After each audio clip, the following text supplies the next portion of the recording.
GearNetwork.com.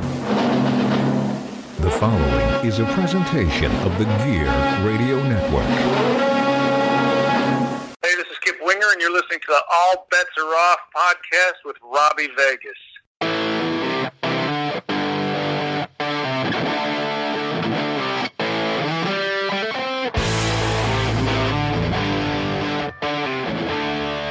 What's up, rock soldiers, and welcome back to the All Bets Are Off podcast. I'm your host, as always, the rock star Robbie Vegas, and joining me for the first time in 2022, my co-host. Yeah, I don't have a bev right now. I'll do it for you. Yeah, baby. So you're getting crunk over there, and I'm drinking a spot of tea. I'm actually drinking a lime sparkling water. Don't believe him, folks. He's got Bud Light. This is your first time on this year, man, and we're in February already, so you missed a whole month. I know, you got to throw me behind fucking Henry O. Godwin and shit. Rudy Sarzo? Well, that's fine. I talked to Rudy. He said it was okay. But Henry O. Godwin, my goodness. He didn't clear it with you? No, he did not talk to my people. Well, today we're actually going to do an idea that was one of yours, and that is 5 underrated albums, any genre, any band, any year, doesn't matter. So do you want to walk through what exactly that means? Well, it wasn't necessarily underrated albums as much as like forgotten albums. Mm-hmm. So it's like albums from bands and shit where like say there was a member gone, or it's 10 years, so like say like hair bands in the 90s. Mm-hmm. Or like new metal bands in the 2010s, or say like the album Demolition from Judas Priest without Rob Halford. Gotcha. You know, just forgotten gems from good bands that people are like, oh, Rob Halford's not on that album. It sucks. Have you ever listened to it? No. Right. So I picked 3 albums that are what you just described, and 2 albums that were from not only forgotten albums, but forgotten bands. Okay. So that's kind of a twofer with a couple of mine. That's fair enough. Well, I say we both get rolling, because there's one album that I know that we're both going to pick, and that we both did pick because that's just who we are. Yes. And do you want to go ahead and introduce that one? Yes, that album would be called Prince and the Revolution. No, it would not be Prince. It is, of course, The Mighty Kiss. Do I sound like Mitch Lafon? I was just going to ask you if you were ripping off Mitch Lafon when you said that. Yeah, it's from The Mighty Kiss, and that would be the 1997 release, Carnival of Soul. This album is so good, and not even diehard Kiss fans, I shouldn't say not even, but there's a lot of Kiss fans out there that don't know this album, don't own this album, and that is a shame. And if you're a fan of even just rock and roll, this album is fantastic. I guess we could have said that, and we've always said that we love Revenge, and Revenge could have been, I guess, on this, but it's not really forgotten. People love Revenge. Yeah, people do. I think they obviously, it's our favorite Kiss record. It's friend of the show, Chris Jericho's favorite Kiss record. But this one, Carnival of Souls, is pretty damn close. Yeah, so that's why I didn't go with Revenge. So the problem with Carnival of Souls is, as much as we loved the Revenge album, and everybody frankly loved the Revenge album, this album was getting recorded in 1995. And it takes a darker, even heavier, grungier tone, but the problem is what happened, Robbie, in late 1995. So we got the Kiss reunion being announced, and everything kind of just got overshadowed. So even though this was recorded from November of 95 to February of 96, we don't even see it released until, October of 97, and then by that point, it was just kind of a silent release. It wasn't a big deal, because they're getting ready for Psycho Circus. They've already almost finished their second leg of the reunion tour. Yeah. And in 1996, Kiss is the most enormous band in the world. They're out there doing the Shout It Out Louds in the Detroit Rock City, and they, frankly, didn't want to put their name to this grungy metal album. Yeah, I mean, 100%. And it's funny that you keep saying the word grunge, because that's what keeps popping into my head is it was almost Kiss's attempt at, what was really popular in the 90s was Alice in Chains and Nirvana and Pearl Jam and all the grunge bands, and they kind of took that turn, but it really worked for them, and it was really metal, too. Yeah, I think it's more metal-y than grunge, but I understand, because I don't even know if we've ever had this conversation on mic, but like, what is grunge? How the hell can how can you call a music genre and compare Nirvana and Alice in Chains? Those bands are nothing alike. Yeah, I don't know. I think grunge was just more the name for the era of like the pissed off teenager than the actual sound of the music. Right, so it's more like it brought angry to the mainstream, where anger was always around in metal, but not always. Like, metal was all fantastical and stuff too. And it brought like emotion and depression and all that stuff out, because this is before emo. Yes. You know, so grunge, and all you grunge guys are gonna like be like, bullshit. Grunge was the original emo. It was, and that's why they say it killed off the hair metal, because the hair metal scene of the 80s and very early 90s was very happy, party, everything's great, we love everything. And grunge came in and was like, no, there's a bunch of us that think everything sucks, and then everybody just kind of jumped on that. Right, and like, I think grunge as a whole, it has its moments. You know, I'm not the biggest era of that, but like, this album, that's why I have a hard time identifying this as a grunge album, because it's dark. And just because it's dark doesn't mean it's grunge, you know? Like, and it's like, but it's different for Kiss, because even if you go on to the album before, Revenge, you know, there's still partying songs. Take It Off, I Just Wanna. For sure. It's a heavier album, but this one dives deep into emotion. The first song, the literal title of the first song is just called Hate. Yes. You know, and that's, by the way, that's back-to-back albums kicking off with Gene Simmons songs, which is kind of an oddity for Kiss. Yeah, right. And Hate, like, if you listen to that song Hate with Gene's vocals, the driving, probably drop C guitar line, and the insane drums, like, you can't look at that album, and that song at least, and not think Godsmack. No, I totally agree, and I also just want to point out that this is my favorite lineup of Kiss. It's Paul, Gene, Bruce, and Eric Singer, same as Revenge, and I don't know, just something about that group of guys just does it for me. They're just so damn good. I always loved Rain, which is track 2. Even I Will Be There, such a great, great song. Just, I can't even say enough. I don't want to go track by track, but such a great album. Like, if you're just a fan of metal or rock and roll, you have to listen to this, because I know if you're not a Kiss fan, you're going to think, oh, Kiss, I don't want to listen to it, but really, you should. Right. If the standout tracks for me, if you guys want to check it out and give it the shot, which I implore you to do because it is on Spotify, is Hate and Rain, like Robbie said. Master and Slave, awesome song. And then the single was Jungle. Yes. Which is a super cool groovy song. And then like a little less on the depression side of it and a little more old feeling Kiss, at least lyric wise. The music is still pretty heavy, is the second to last song, In the Mirror from Paul Stanley. Yes, yeah, absolutely. And this also has the last song, I Walk Alone, is the only song ever led vocaled by Bruce Kulick, so give that one a shout too. That's right. A friend of the show, Bruce Kulick, two-time interviewee, and also this is not Batista's entrance music. No, it's not. That would be one of my favorite bands in high school, Saliva. Yeah, I said it. That's right. So, I mean, I can't think of anything else to say about it because we just put it over so much, but I really do love this album. It was actually one of the first Kiss albums that I got on CD, actually. And an issue with it, too, we're marking out about Kiss. That's never happened before, right? And the issue with this album, I don't even know if you knew this, is because of the reunion and shit, it's not actually finished. These are basically the well-produced demos of this album. Yeah, 100%. They just needed to get it out. They didn't want it to basically be lost and fall to the wayside completely. And I said it was kind of like a silent release because it wasn't a big deal. They were literally finishing the reunion tour and they wanted to get out an album with the original 4 members, so it just kind of was stuck in there. Way better than Psycho Circus. Carnival is better than the Circus. It is. It actually is. And that, I wonder, I don't know if you know the story behind that or not, but was that planned to go from Carnival to Psycho Circus? Like the name-wise? I don't think so. Because I know that like on Gene Simmons' 2004 solo album, he had a song called Carnival of Souls. Ah, okay. Which is terrible. Yeah, I don't really care for that album, but yeah, anyways. So, like, I don't think so.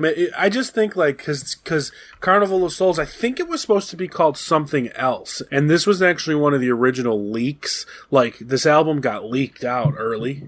Like in 95, 96, and Kiss was pissed off about it, and then they ended up changing the name to Carnival of Souls I don't know why. I'm sure some of you Kiss marks can help us with that.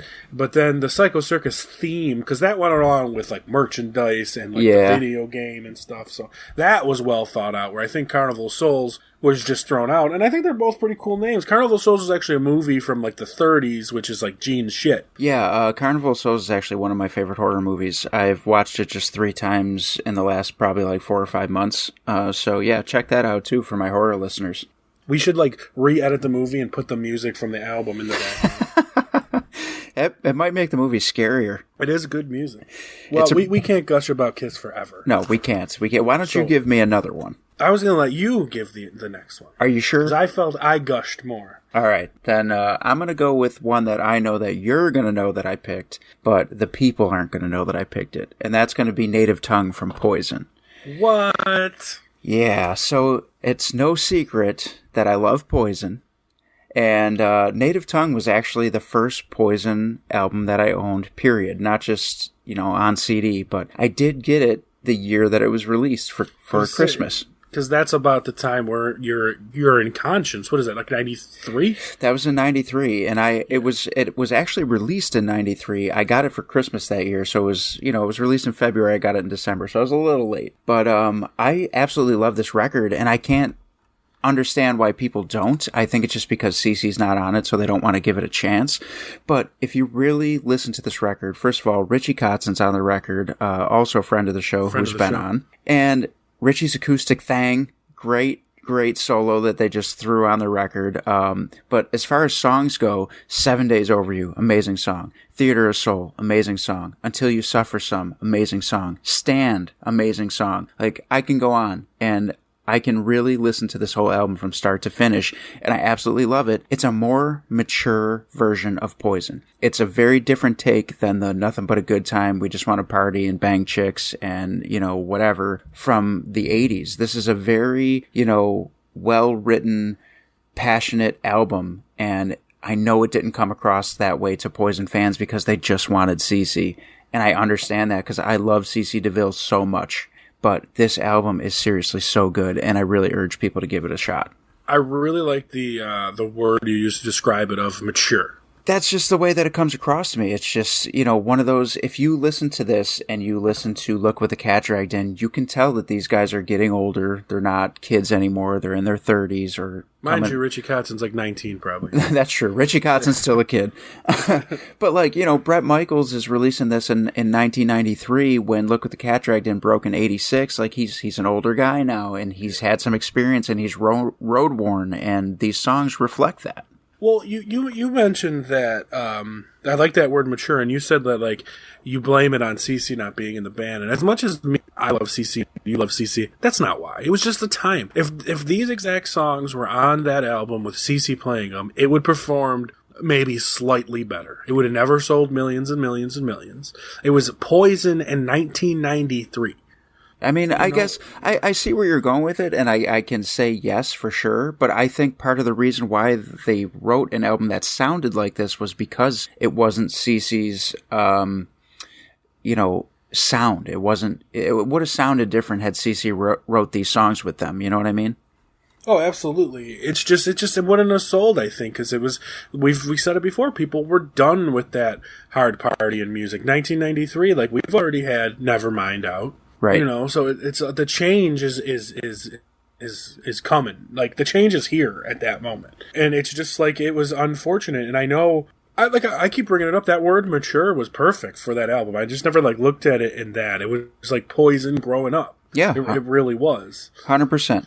And not to stray from Native Tongue, but they recorded Crack a Smile, which didn't come out for, years afterwards, after this. And it was them trying to go back to the 80s sound without CeCe. And although I do also like that album, this one is the better one of the two, which is why I went with this one, because of that maturity and that just great songwriting ability.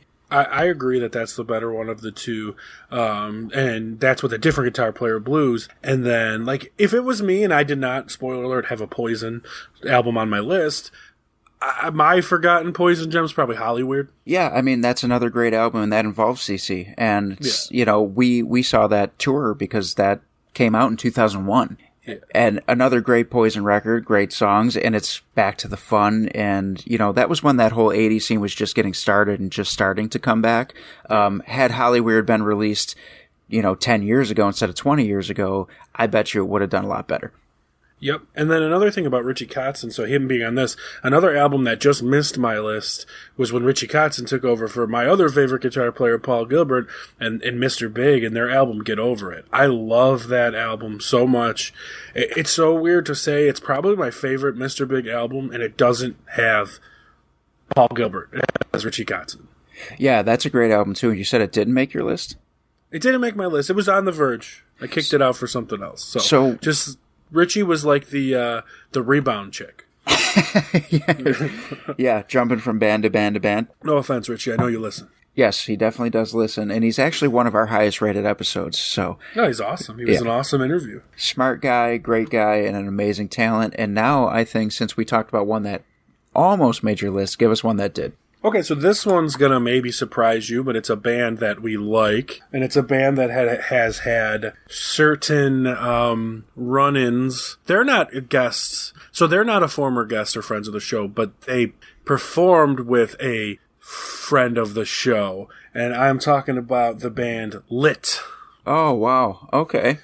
And so Lit, you think of what, 98, 99, whatever, right? Yeah. Mm-hmm. So this album was released, the album is called A View from the Bottom, and it was released June 19th, 2012.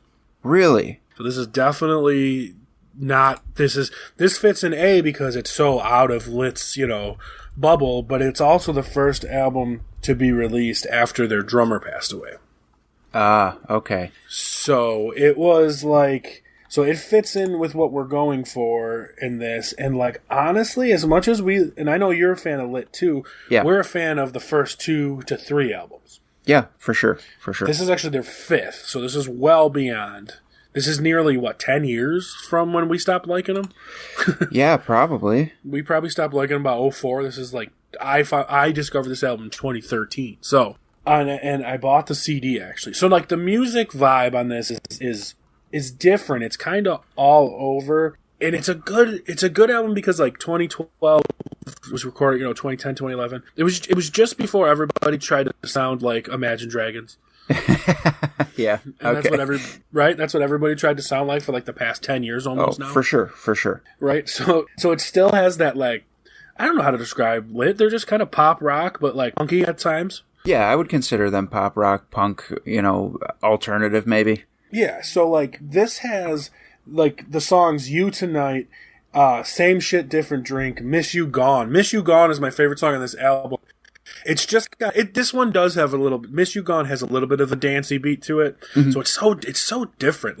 And it's just the lyrics are catchy. This is not necessarily an emotional album. It's more of that fun stuff. And that's what Lit was. Lit was kind of not music wise, but a rebirth of the 80s stuff with My Own Worst Enemy. Yeah. It was a good bridge of partying and having fun, but also some emotion and some seriousness. But there's slow songs like She Don't Know, but the song that really sticks out is called Here's to Us, and it is clearly 100% written about the drummer passing away. And you could just hear in the whole song, there's just the emotion and the love he had for, his brother of the band for 10, 15 years at that point. Mm-hmm. And it's a super just stripped down. It's just the singer and just acoustic guitar, and it just really shines. And to me, it's really the standout track of that album. And as much as I love A Place in the Sun, and as much as I love Atomic, this is my favorite Lit album of all time, and I really urge you guys to check it out. I will actually check that out because I do like Lit a lot. And, we covered some of their songs for years, even ones that aren't super popular. But, I'll definitely check that out because I do enjoy them. I didn't even know that album existed. Yeah, it's called A View from the Bottom. And like I said, I know you'll love it. And I just wish people will give it a chance because Lit's that band that gets they get the Nickelback treatment. You know what I mean? Sometimes, for sure. They don't deserve it. No, they don't. And I remember they were such a big deal at one point, too. Like, you'd see them all over MTV at all times. Like, do you remember they used to do the celebrity karaoke and all that stuff? Like, oh, yeah. I remember Lit coming on that show as, like, guest judges or something. Something like that. But they were always, like, around, And should we explain real quick about what I was saying earlier about why they're friends of the show? Yes. A friend of the show and family member, country music superstar Eric Van Houten, had performed a Lit song with Lit that we actually taught him. Yeah, right. So we should get some residuals from this. We should. And let me tell you what, that's a good segue into my next album pick here, because mine is another friend of the show, but an album that flies under the radar that I don't even know if you know. So this is a band called Trashlight Vision, and the lead singer and guitar player is Mr. AC Slade. Oh. Yes, so this is one of my favorite albums of all time. This album came out in 2006, and AC is the frontman and songwriter, and it's very alternative rock meets punk, and it's so much fun. There's 12 tracks on it, including a Ramones cover, My Brain is Hanging Upside Down. And no, but what's the song name? Parentheses, Bonzo Goes to Bitburg. So, but this is such a great album, and it's so much fun, and it's just, I can't put it over enough without telling you guys, like, you have to listen to it, like, as soon as you're done. Like, as soon as you're done listening to this episode, one of my favorite songs on it is called My Fuck You to You. Allergic to You was the song that they released the music video for, so that might be one that was out there a little bit more than the rest. But if I had to pick, I would say listen to Black Apples, NOLA, and My Fuck You to You. Those are great songs. And what's the band name again? Trashlight Vision. And then explain to people why you're into AC Slade. Well, AC Slade is not only the bass player from Dope, but he was also the guitar player in the Murder Dolls. And love both of those bands, and I just couldn't get enough of AC. And then one day I'm flipping through the channels, and I see AC playing on Oprah with Joan Jett. And I'm like, what? I never knew that. So, like, I've never heard this band, so I really got nothing to say. But, I mean, obviously, we're big, Murder Dolls fans and big Dope fans. But, like, what is he? Does he sing in this band? Yeah, he's the singer and the guitar player. And he wrote the songs. And, so does it have, like, a Wednesday vibe? Or a Murder Dolls vibe? I was just going to say, I would compare more of it to Murder Dolls, but it's kind of its own thing. It's got more of a hard rock punk edge where Murder Dolls, I think, were like, I don't know, how would I explain the Murder Dolls to somebody who doesn't know? They also, awesome. Well, yeah, they're fantastic. They also have a punk edge to them too, but they're more like fast-paced punk, where this is more like a hard rock, like chugging kind of album, and it's just a lot of fun. And AC Slade has released plenty of solo music and things like that. He also almost made my list with AC Slade's Valentines for Sick Minds, which is another great album of his, but this Trashlight Vision has just been one of my favorite albums since it came out, and it took me forever to find the CD. Even back in 2006 when I got it, it was insanely hard to find. It sounds like something I would like, and I will check it out. And I guess my last question about it is there anybody else famous from that album? Nope, this is just him doing his thing. He built his own band around it, and it's actually, at the moment, I don't believe it's available on Spotify or Apple Music, but I am currently trying to convince him to get it out there immediately, because it was at one time, and he told me that he will, and I'm staying on him because I want to download it and I can't. I wonder if you can find it on the YouTubes. You can find it on YouTube. Because I'm going to check it out, because I love the Murder Dolls, and that's a band. You've mentioned them to me before, but like I told you, and this is for all our fans out there too. Like, I'm in process of like digging into bands that I never listened to, or I judged a certain way. Like, for instance, I was listening to like the first couple of like Scorpions albums from the early 70s. Why? Because I never heard them, right? So it's just like, that's kind of like what I'm doing, and with Spotify and Apple Music, it's so much easier to do this stuff, and like, it's rewarding to find some of this stuff that like you just overlooked, whether you were being a bitch about it, which I've been bitch about music before, or you just never gave a chance to. No, I totally agree. I've done that with a lot of bands in recent years that I could think of. Just Scorpions were one of the ones that I went back and listened to also, and even even Dokken, like I dove more into Dokken in the last few years than I have ever, probably. It's just one of those things where, like, I don't know, you overlook stuff when you're growing up because you like what you like, right? Well, and we only had access to what we had. That's or true. What you had, or what my brother had. Right, that's true. That's very true. It's so easy now. It's almost too easy. It's like when I get on Netflix, like I always say this, I suffer from Netflix anxiety. I get on Netflix, and there's so much shit on there that I scroll through, and I don't fucking watch anything, and I walk away. I think we've all done that for sure. So like it's getting to be like that with music nowadays, and like I tend to find myself, if like I'm just kind of like blah blah blah on my Spotify because I pay for Spotify, I end up listening to the same stuff. So it's like I actively am like the other day at work, like I said, I was just like, you know what, I only know Scorpion stuff for the 80s. Oh shit, their first album came out in 1971. Let me check it out. My opinion on it was weird. Wasn't bad. It was just different, way different than I expected. You know. So did they make your list?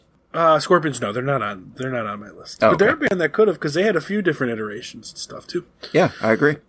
So, but actually, I'm gonna throw this out here. My next pick right here could be controversial to this, but here's why. Let me explain. So, this is a band that has had a couple different lineups, Okay. a couple different mocks, if you will, and let me see if you can guess the band. This is one of the only bands I can think of. There might be a couple, but this is one of the only bands I can think of that replaced a singer. Okay. And when they had the second singer, they were at their most successful time. What band is it? Replaced the singer and were more successful with their second singer? The Misfits? No, but that's not right either way. Because To me it is. But like Iron Maiden. Oh, okay. Okay. So here's why it might be controversial. So you had your first two albums, Iron Maiden, Paul Di'Anno, different singer, and then, the different drummer, blah, blah, blah. So then you get Bruce in the band for the third album, then you get Nico in the band on the fourth album, and then for that whole big 80s period, you got Bruce, Nico, you got Steve playing bass, and then you got Adrian and Dave on guitar. Mm-hmm. For forever. That's Iron Maidens. Not the Iron Maidens. That's Iron Maiden. So then in the 90s, Bruce leaves. They replace him with Blaze Bayley. And then Adrian leaves and they replace him with Yannick Gers. Right? So in 2000, Bruce comes back and he says, I want Adrian to come back. So Adrian comes back. But what don't they do? They don't kick out Yannick. Mm-hmm. So from 2000 on, it's a whole new level of Iron Maiden with 3 guitar players. Right. So that's why I think like it could be controversial, but I don't care because my pick, this is one of my favorite albums of all time, is Iron Maiden's 2000 release, Brave New World. I knew you were going to say that. That's, you know what though? It's such a great record, but I'll let you take it. This album was like, honest to God, y'all, like this album was life-changing and shattering for me in a good way because what we were saying, you only have access to what you have, to what your brother has. My brother's not a big Iron Maiden fan. Mm-hmm. So, like, I didn't listen to them. So this album comes out when I'm 14. I probably pick it up when I'm 15 or 16. Mm-hmm. I buy it used at Media Play for like $6. And I was just like, I'm going to give it a shot. Like, I just, all the older metalheads like it. I'm just going to give it a shot. It was $6. Whatever. Just Bruce's voice. Nobody will ever argue that Bruce is not a good singer. No. And, an amazing singer. Absolutely. And from this point on, since they had 3 guitar players, they decided to just put all egos aside and, hey, man, we all get our moment. Every song's 6, 7, 8 minutes long. They're all beautifully crafted. Bruce sounds amazing. There's at least 3 guitar solos in every song. Yeah. And I absolutely love it. This album changed my life because now Iron Maiden's probably, easily a top 3 favorite band of mine. They're tattooed on my body 3 times. Right. And I can't look back and remember the first time I heard Kiss. I just can't because I liked them at such a young age. You know right. what I mean? Yeah.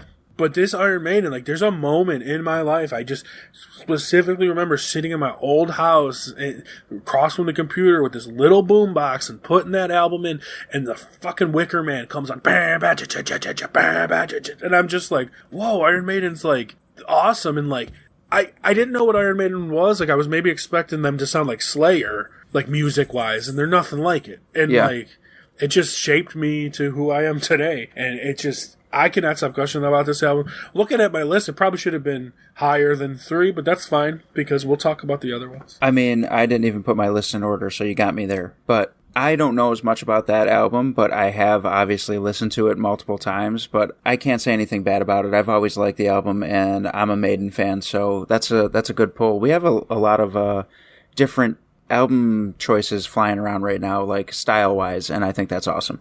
Right, and like, so like the standouts for you guys at home is the Wicker Man is just an absolute great song, and they still will play it sometimes, even with, they'll do a tour every other tour. They do a greatest hits tour, then they'll release an album, and then they'll do the album tour with new songs. They're literally one of the only bands, like their last album, Sunjutsu, fantastic album, everybody should check it out. When they go on tour, they'll play like 5 songs off of that album. No band does that anymore. Yeah, I know, and it's funny that you should say that too, because you were talking about how Kiss earlier during their reunion tour does all the shout out louds and the whatever's, all the big hits. They still do that, but you don't get a lot of the deep cuts like you said. Maiden will pull out however many songs.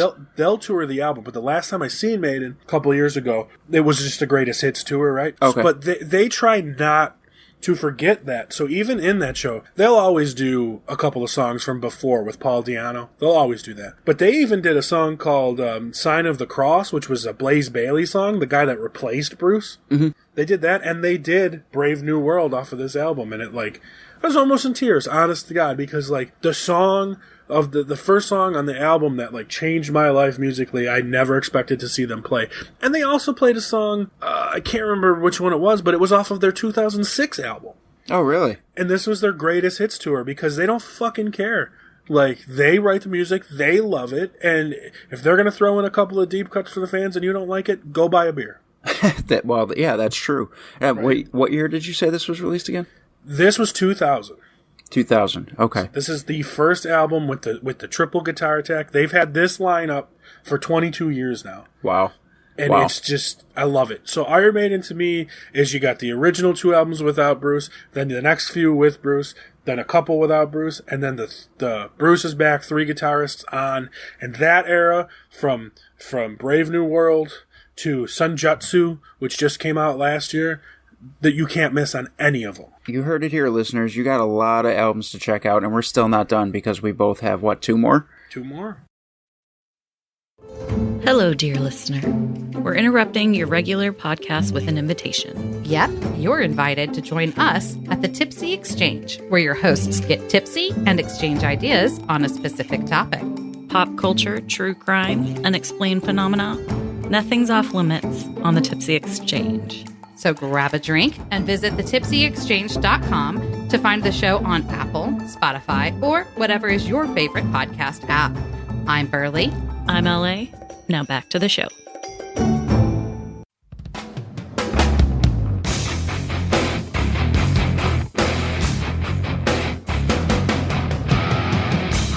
You guys are going to be doing your homework after this. I'm telling you, you rock and roll fans out there, you don't want to pass up on any of these albums. And the next one that I'm going to talk about was released in 2007. Some wrestling fans might know this band name, but I doubt they actually listened to this record. Fozzy.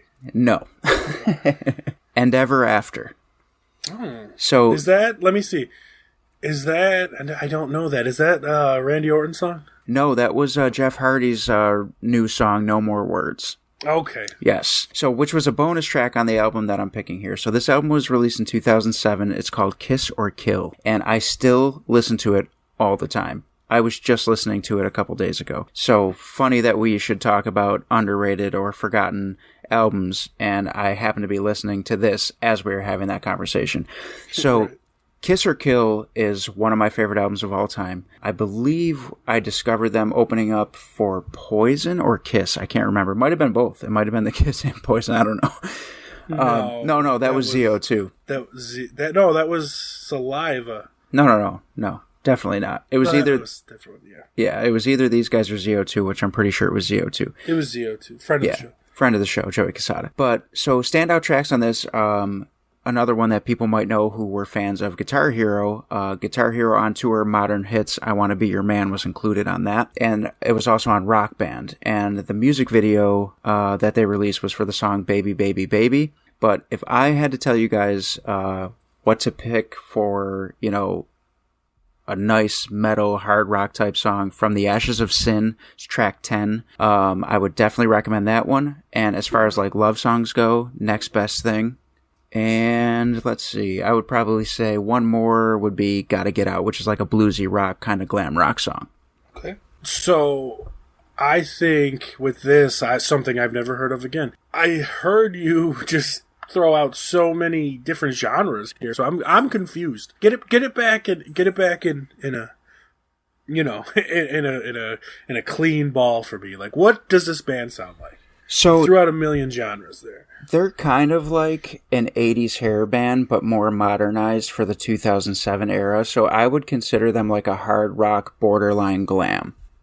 Okay. So when I say things like, you know, like a ballady type song, I really mean like a power ballad. Like Next Best Thing to me is like what a modern day, I say modern day because when I got the album it was brand new, but this is now in 2007, was a while ago. But it was a modern day. Years ago. Yeah. I was just a young buck. This album, like, specifically, I would call, like, more of a glam metal than anything. Okay. All right. It's interesting, and I'm trying to remember, like, the Jeff Hardy song. I can't really remember it, but that was a time I wasn't super into wrestling, so. Yeah, that came out, so this album was released, and then eventually there was a bonus track added to it called No More Words, and that's the one that Jeff Hardy used, and it was put on, like, one of those WWE music records, whatever they were called. Okay. Like the first one was Full Metal, and then they just kept going from there. Forcible Entry. Yes. This was the 8th one of that, whatever it was. I can't remember off the top of my head, but I specifically remember it being the 8th release. But it's not the one where they all rap?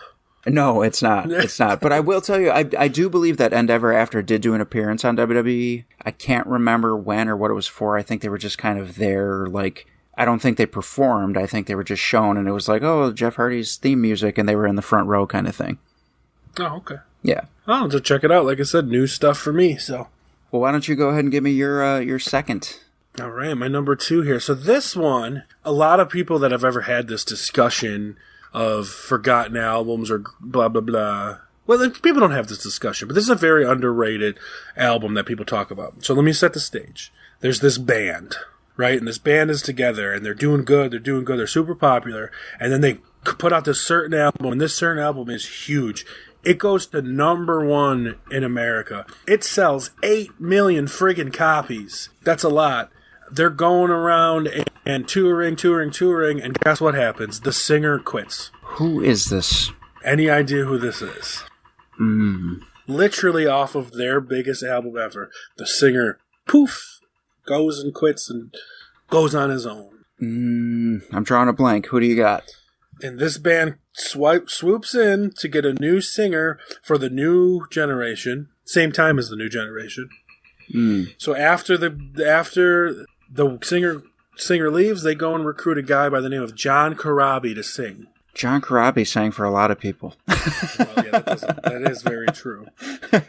The 1994 self-titled Motley Crue. So I'm actually shocked to hear that this one is on your list, but go ahead. Love this album. Why are you shocked? Like, this album, and the reason I said, like, I should have, like, did my list, because I did my list, like, I thought top 5, but I like Iron Maiden more than this album, because I don't think this album's complete. I think it's, like, maybe 80%, 75%, but that 75% is fucking awesome. You know, I'm not disagreeing with you. I think it's a great record, and it's definitely underrated, and people tend to ignore it, and I think that's a shame. But I guess I was more so shocked to hear from you because I don't think I've ever heard you really talk about it before. Dude, I love this album. I think, like, Mick Mars and Tommy Lee, this is their masterpiece together. Tommy Lee's drums, Power to the Music, Uncle Jack, Hooligan's Holiday, man. Tommy Lee just, like, it gives me a boner listening to it. And it's so good, and the drums sound so good. Like, it's harkening back, like, 12 years earlier to, like, Creatures of the Night. Like, it's, the drums are booming. The riffs are nasty in this album.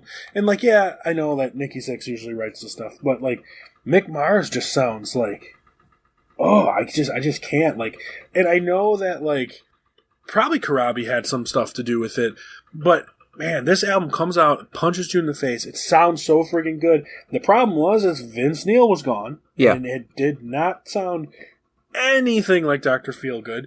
And it was produced by Bob Rock as well, who's a fantastic producer. Just throw away Saint Anger. But other than that, like, man, this album is heavy metal at times. Like, you would never confuse Motley Crue to be a heavy metal band. Like, yeah, they're heavy.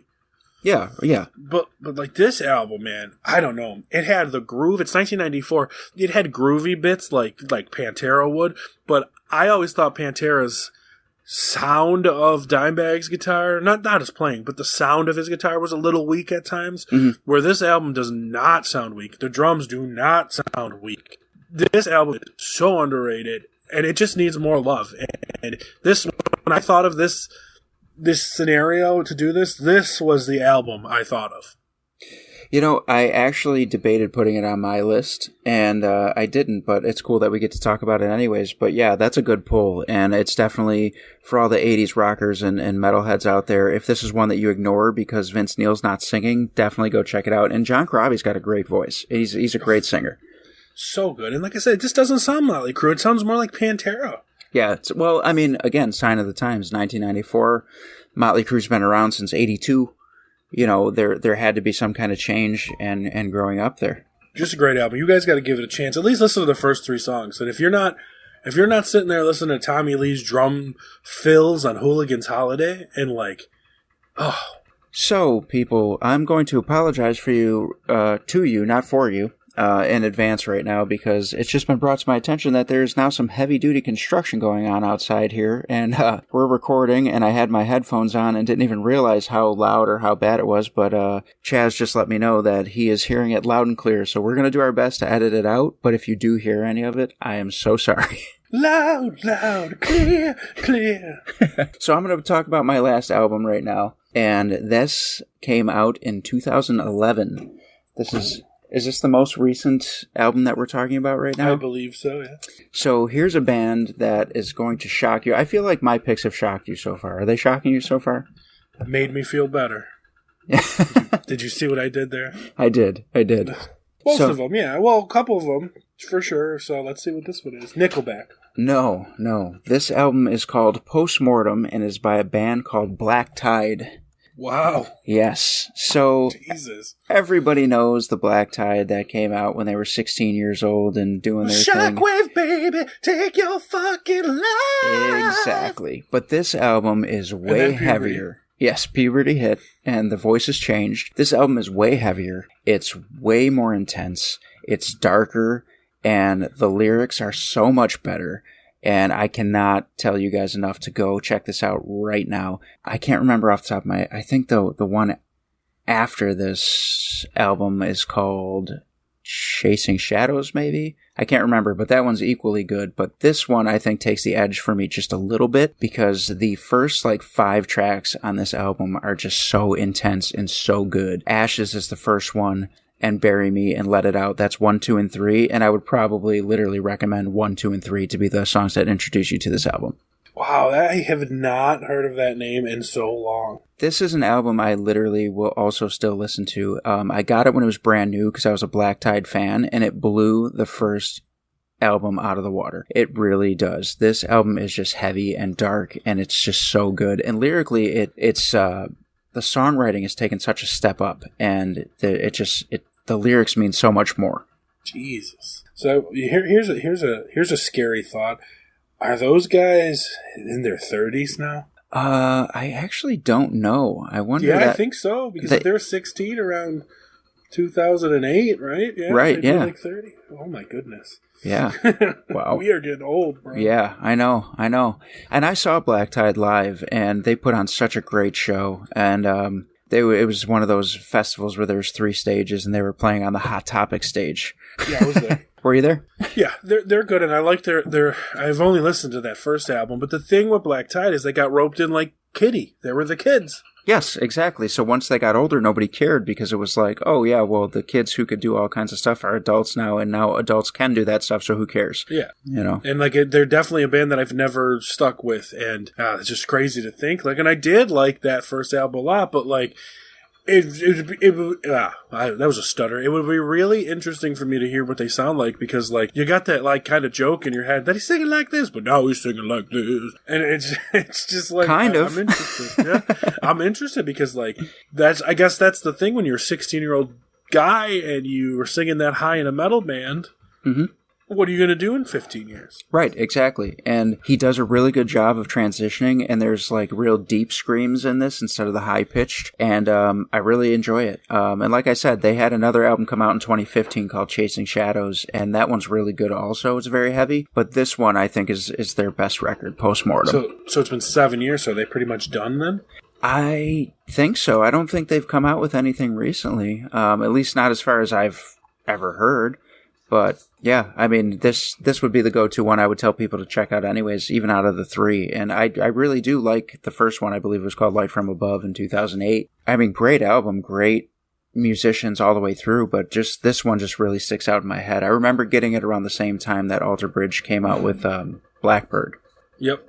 Wow, that's funny. That's just cool. You just shocked me there. You sent a shockwave, baby. I told you my list was going to be stuff that you didn't expect. Well, so my number one, and this other than maybe Brave New World, is easily my number one from the forgotten eras or the not as respected era. And I'm surprised that you didn't pick it, and you even mentioned it earlier. All right, and that would be American Psycho by the Misfits. Yep, it was actually on my list. I have a bunch that didn't make the cut, but that was one of them. I am easily, like, not ashamed. I will shout from the mountain that I love the Misfits. I have a Misfits tattoo as well, but I prefer Michael Graves' Misfits over Danzig's Misfits nearly 10 out of 10. 100% agreed. It's not me saying anything bad about Danzig's songs. Danzig's songs are great, but they sound like dog shit. You know, I'm not a fan of his voice to begin with, but the songs are definitely recorded poorly. Yeah. And that hurts. Always those best Misfit old songs are by somebody else just because they're recorded so poorly. Die, Die, My Darling by Metallica, Halloween by the Misfit, or by AFI. Mm-hmm. Like, they just always sound better just because the recording process was better, and Danzig's era Misfits just came out crappy. And I know, like, there's a certain, like, charm to that, and I don't want people to think I don't like that era, but I do. But, like, bro, you cannot top the two albums. You can even put them together of American Psycho and Famous Monsters, because to me, they're one album. Oh, for sure. Famous Monsters is probably... I think that was the first Misfits album that I actually paid money to get because I really enjoy Michael Graves. And I still love that record. That's such a great record. I saw them 2 years ago. It would have been 3 years ago probably now. Like the fall of 2019, kind of just before everything got shut down. Mm-hmm. Michael Graves came to the Mohawk place here, which is this little small place. And he literally played back-to-back the entire American Psycho and the entire Famous Monsters, and that was it. Yeah, I was so mad that I missed that. It was incredible. I saw the Misfits, but when I saw them, Jerry Only was singing, and still a great show. It really was. But he sounds more like Danzig, though. Yeah, I mean, I saw Danzig too, and Doyle came out on stage and did a little cameo for a couple of songs. Which was awesome. Yeah, I just prefer... Oh, I love Doyle, but I love his solo record too. That's an underrated record. But I just prefer Michael Graves. Well, this is that era. You had Doyle on guitar, Jerry Only on bass, Michael Graves singing, Dr. Chud on the drums. And it was just, all these songs are bangers, man. American Psycho, Speak of the Devil, Walk Among Us, From Hell They Came, Dig Up Her Bones, man. Like, Crimson Ghost, Don't Open Till Doomsday, Mars Attacks. Like, that's all an American Psycho. Yeah, no, absolutely. And then you get over on Famous Monsters, and you got Helena and Saturday Night and Scream, and like, bro, they're unmatched. You cannot, and like, if you guys never listen to that, like, you guys have to listen to these two albums. They are horror punk, horror rock masterpieces. Yeah, nothing can compare to these two. 100%. When I like compare like horror bands, or just even punk bands, like, it's hard to top these two albums. These literally might be the two greatest like punk albums of all time for me. I mean, that's hard to argue. I really can't even, like, put up a fight on that. And I do think they're both great albums, but Famous Monsters might just take the edge just a little bit for me. And if you guys, like, I know I threw 17.1 million songs at you. Just look up these two videos then. Dig Up Her Bones and Scream. Absolutely. That's all you need. Man, what an array of albums we just talked about between the two of us. Dude, we are jackhammering. Of course. Yeah, it's happening. And I gotta say, like, obviously even with the one crossover Kiss track, or Kiss album, we hit so much different stuff in just this time span. I really hope that our listeners will go out and check some of these out. Well, and it was funny, too, peek behind the curtain, is like when we talked about this, even before, we didn't share with each other, but we basically acknowledged that we're probably both picking Carnival of Souls. Yeah, for sure. Because, I mean, how could we not? Yeah. I mean, if you think of forgotten eras and forgotten albums and different band members, like, of course Kiss is going to come to mind for both of us first. And, like, yeah, we could have maybe went one that we've said before, we love, Asylum, but, like, that's not as forgotten as Carnival. It's not. I think Asylum gets its due more now, to be honest with you. A lot of 80s Kiss does. I think more so Carnival gets forgotten, and even for a lot of Kiss fans, even Revenge. You know, a lot of Kiss fans are just Kiss fans of the makeup era, which is strange, but... That's tragic. You know, that's tragic. They're missing out on good shit. I agree. I 100% agree. And I actually had a bunch of records that I was checking off my list and removing to get down to these 5 because there are some great underrated albums out there. Right, there was a couple, like the couple we'll just run through real quick that I didn't put in that I wanted to was 2 from Stryper. Like, so Stryper, you got the Christian metal stuff of the 80s, and then you had your Rebirth recently. Mm-hmm. But in the middle there, you had Against the Law, which is fantastic. And then you had Reborn, which I also think is fantastic. So I agree with both of those. Stryper albums are killer, and just people never think about them.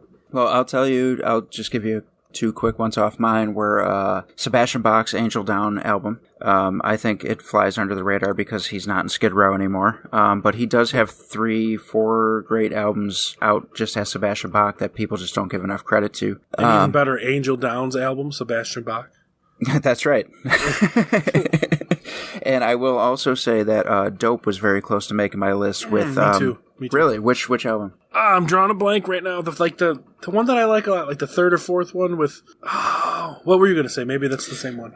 Mine was actually released in 2009, No Regrets. Okay, no, I was thinking American Apathy. Okay, yeah, American Apathy is a good one, and Group Therapy was also on my list too from Dope. Group Therapy is good too. It could have been that one too. Yep. And No Regrets is really good too. It is. It's super good, and it's a little bit different compared to other Dope albums as far as, again, I'll use the same word that I use for Poison. It's got a different kind of maturity to it. A little bit different than anything else that they've done, but also new album coming from them soon, I'm told from inside sources. Virus. Ooh. And another one for me that was kind of a forgotten era, even though it has all the original members, is the EP, The Unquestionable Truth Part 1 from Limp Bizkit. Yeah, that's definitely underrated and flies under the radar also. So heavy. Well, even these ones that we're not diving into right now, please go check these out, guys, and hit us up on social and let us know which ones you looked into, which ones you liked, or if you have any that you thought that we should have talked about, throw them at us. Boom. All right, real quick before we sign off, because this is coming out fairly soon after, what'd you think about the Rumble? I enjoyed it very much. I don't know... I don't really understand a lot of the hate. I called it, and it built up, what's best for business right now, and that's Brock versus Roman. I mean, that's obvious to the match. Like, and you kind of get, like, the back and forth, like, you didn't need Brock to win the Rumble to get to that match. Sure. But Brock Lesnar won the fucking Royal Rumble. So, like, it's a big deal. Yeah, exactly. It makes this match feel bigger. And I like that it came down to him and McIntyre. That was a cool little nod to the COVID mania. And overall, I did enjoy it, and the Women's Rumble was really good. I think the only match that I personally had a problem with is I thought that the intergender match was a little bit boring, but other than that, I thought everything else was pretty good. Yeah, and I thought Ronda winning was sweet because this is setting up a match that's been brewing for 3 years. Yep, absolutely. So now you're going to start getting the, my shoulders were up thing, and they set this up in 2019, guys. Yeah, absolutely. I mean, I gotta say, it's the road to WrestleMania right now, and I'm super excited to see, where we're headed. So, yeah, I'm looking forward to Elimination Chamber and Mania. definitely. And props in that whole night. Props to Dewdrop. She took a big hit to her head and neck. Yes. And she just kept plugging away, and I'm becoming more and more of a fan of her because they do her right, man. She's cool. I like her. I think she's going to be champ someday. 100%, and that was a really hard-hitting and awesome match, and they both did a great job at telling the story, and I think that's what I look for the most, so great match. Yeah. Well, cool, man. Well, thank you for being here and doing this with the jackhammer going in the background. Again, sorry if you guys can hear that real loud. Hey, Goldberg, get the fuck out of here. He's always trying to be on the show, and I just don't want him on. But thanks for being here, man, and this was actually your idea, so thank you. Yeah, man, they usually are. It's fine. Yeah, if it's not an interview. All right, man. Well, then we will catch you. When are we going to have you back on? We're going to do an animated. We're going to have Adam back on, and we're going to do our top 4 animated shows since we did our top 4 sitcoms. So we got that coming up. We'll figure it out. But either way, your first episode of 2022 is coming to a close. So we will catch you guys next week. Peace.